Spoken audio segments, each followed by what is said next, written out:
U.S. military kicked out of Chad, Mali, Burkina Faso, and Niger. Babylon is falling. We want to give all the honor, glory, and praises to the Most High Yahweh, only begotten Son, YAHAWASHI. Double honors to the elders at Great Millstone, taught me the truth. Singing honors to the elect. Peace and blessings be to all the sincere men, women, and children that do consist of the 1/3. And to the confusing of faces in the four corners of the earth. Shalom. As you can see right here, it's an article. It says that Chad follows Niger and demanding U.S. military withdrawal. So these nations are starting to rise up against America, and they can care less. And I'm not gonna make this long, but this is Lee Camp. He's a comedian, but he's really a staunch advocate for peace. He's really against the military complex. He's really against the government and all of that. He claims to be a small hat too, but he's really against Edom.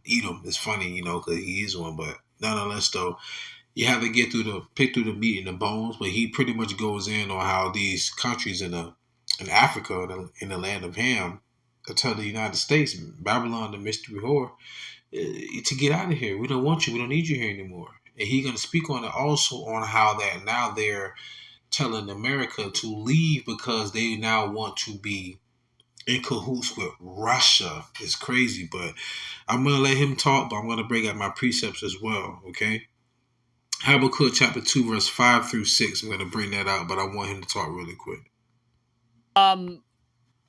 Chad has moved to kick out the U.S. military. The U.S. is staring at, this is at popularresistance.org, by the way, is staring at yet another strategic loss in Africa. Chad's Air Force Chief of Staff has written to Washington's defense attaché, ordering the Pentagon to, that was French, by the way, to cease its operations at Aji Kose Air Base near the capital in Chad.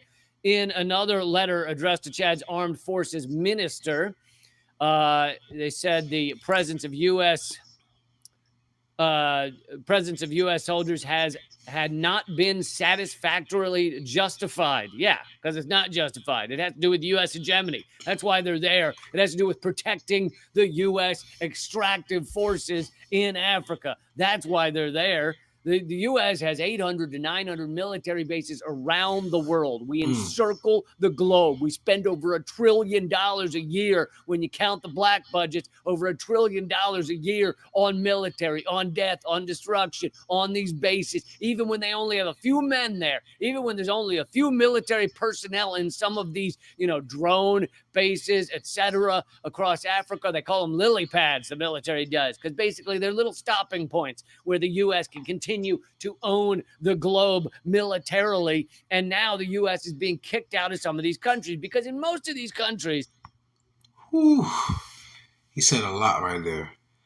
Now, like I said, when he talks, with a lot of satire, a lot of sarcasm, but you can kind of listen to it in his voice. Pisses him off. How they spend trillions of dollars on military, how they're killing millions of people, right? So he's telling you, like, this is just some bull jive, it's some BS, and now these other countries are tired of it. How America has almost over 800 something military bases in the world, and also in addition,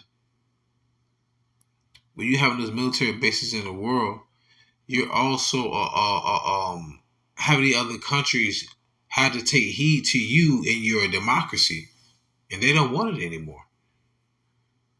And the hegemony that he was speaking about, hegemony means to have dominance, to be the leader of the people, like the G20 summit where the top 20 countries come together to talk about economic issues in the world. The head of that would be America, but as of lately, it's been declining, and like Russia, China, Iran, and other countries are rising to the top, so to say.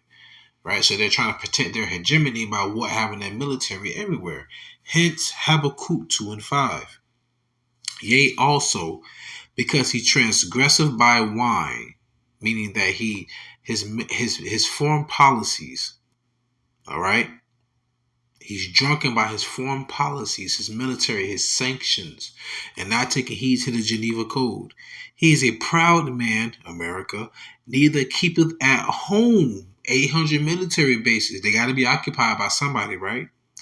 Who enlargeth his desire as hell. See, that lets you know that hell is a condition on earth, not when you die. And is as death. He just mentioned what, over 6 million people dead since the war on terror, if I'm not mistaken. And cannot be satisfied, but gather unto him all nations, and heapeth unto him all people.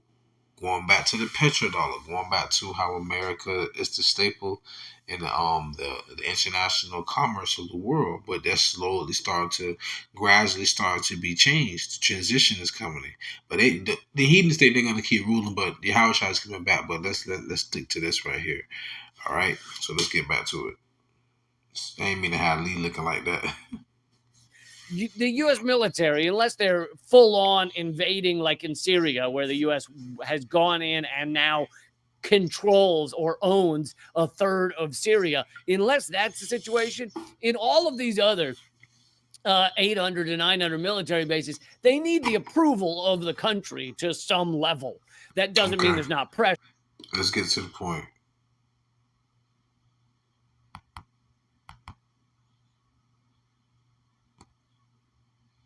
So when these countries revoke that, lease, that agreement to just have the U.S. military base there, the U.S. military is obligated to either leave or coup the country. Those are generally the two options.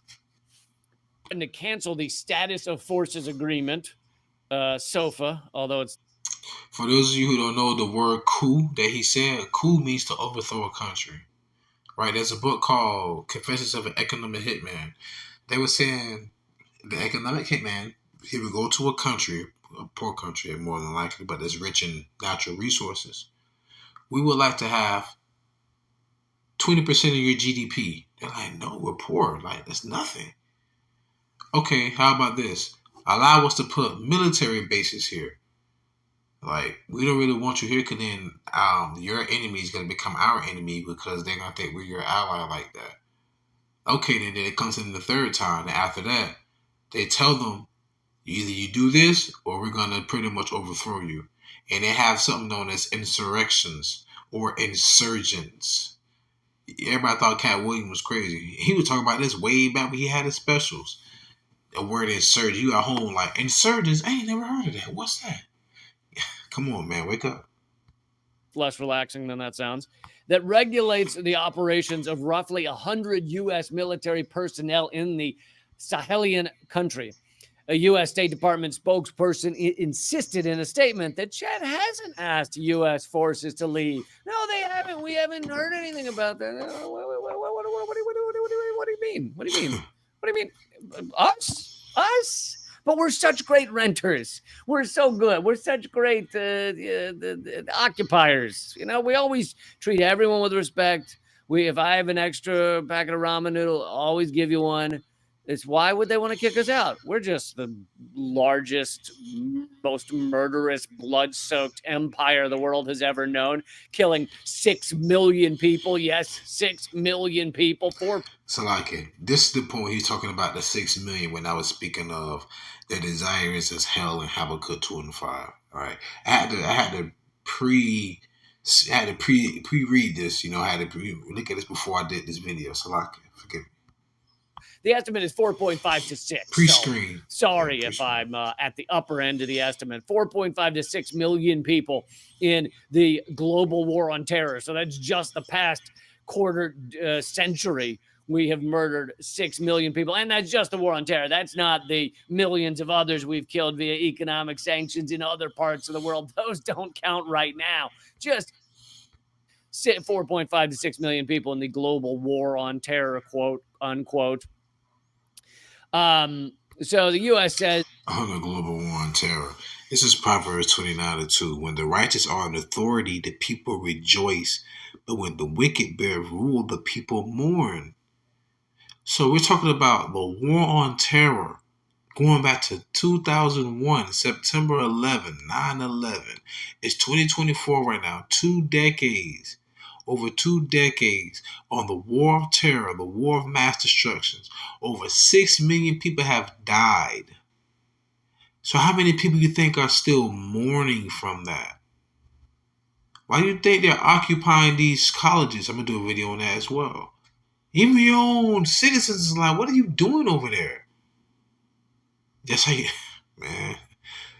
The people mourn, man. Right? But nonetheless, let's get back to it. I'm going to close out. So Chad has not asked them to leave, but it's clear that there are motions in that direction. Interim President Mahamat Debi, who looks set to be elected the president again, stressed the need for quote unquote sovereignty for his country. What? Why? Why would you ever want to be sovereign and be separate from the U.S. demons? facts. Observers say Chad is following the path of the Sahelian trio. So here are the other countries that have kicked out their colonizers, kicked out the U.S. and France, Mali, Burkina Faso, and Niger, which have expelled U.S. and French troops and made security agreements with Russia. But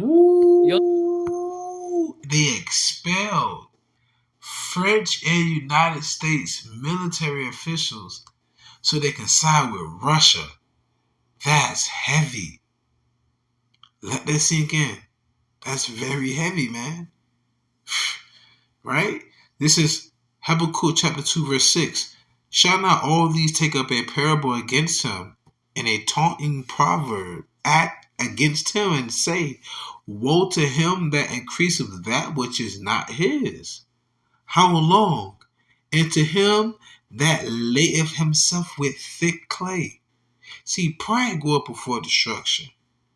When you're reading this, that parable is saying, wait a minute, to hell with you. Because the woe means destruction. Destruction to you. Because you're taking what is not yours. But I don't have no sympathy for the heathens because you all seen what they did to us. They stole us from the west coast of Africa, brought us to the western hemisphere of the earth, stole the land from our brothers and sisters who are the northern kingdom, conquered the entire western hemisphere of the earth. Then went on to conquer the rest of the world because the only reason they kept us in slavery was for over all those centuries because you other heathen nations kept adding coal to the fire, fuel to the fire by constantly adding for more supply. So there was a higher demand, which kept slavery lucrative throughout the world. So all of you are guilty. But the part of the matter is that you knew who you were laying in bed with. So don't act like you don't know who you're dealing with. Nonetheless, you know they were going to take yours too. That's what I'm getting at. So they're saying, hell to hell, what you been trying to take that which is not yours? This ain't yours. So get up out of here. And it also says, and to him that ladeth himself with thick clay. That word clay in the Hebrew is abadia, which means heavy debts. Whew. All right. Notice there's a difference in the way the U.S. Does these agreements and the way Russia does these agreements. The U.S. actually occupies the country, puts drone bases there, etc., whereas Russia allows the country to have their sovereignty in a much larger way.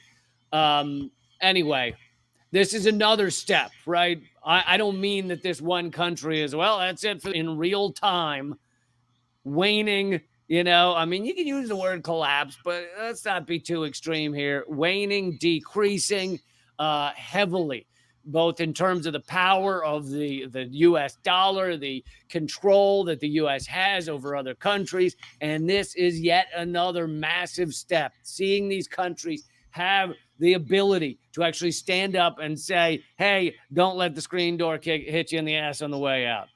And I assume it is screen doors that they have there because it sounds hot. It sounds a little muggy, so I'm guessing screen doors. So don't let it. So you know, here's the thing though: if the screen door hits the U.S. military in the ass on the way out, I'm fine with that. I think it's deserved. Right, so that's the end of that. But yeah, as you can see, man, the American empire is crumbling, man, right before your eyes. Smaller countries are like, man, get the hell out of here. We don't want you here. Hey, Russia, come on in. Right, so you're seeing it before your eyes, and even here in your homeland on the domestic turf, you can see, man, it's finna get crazy here. It's gonna be Mad Max all over again, but in a like more futuristic, cyberpunk, dystopian, artificial intelligence, robotic, futuristic slum type of lifestyle. It's finna get muggy out here, man. Right? But the whole point of the matter is that the Lord's gonna come back and clean all this up. Remember, through much tribulation shall we enter into the kingdom of heaven. So until then, this is Habakkuk chapter 2, verse 1. I will stand upon my watch and set me upon the tower, and will watch to see what he will say unto me, and what I shall answer when I am reproved. And the Lord answered me and said, write the vision and make it plain upon tables, that he may run that readeth it. For the vision is yet for an appointed time, but at the end it shall speak and not lie. Though it tarry, wait for it, because it will surely come, it will not tarry. So with that being said, pray you is edifying, fed, stay in the spirit, don't fear it, just endure it. Ask for forgiveness, pray without ceasing, stay humble, remain diligent, call my Allah, Buffalo Ball, Shalom.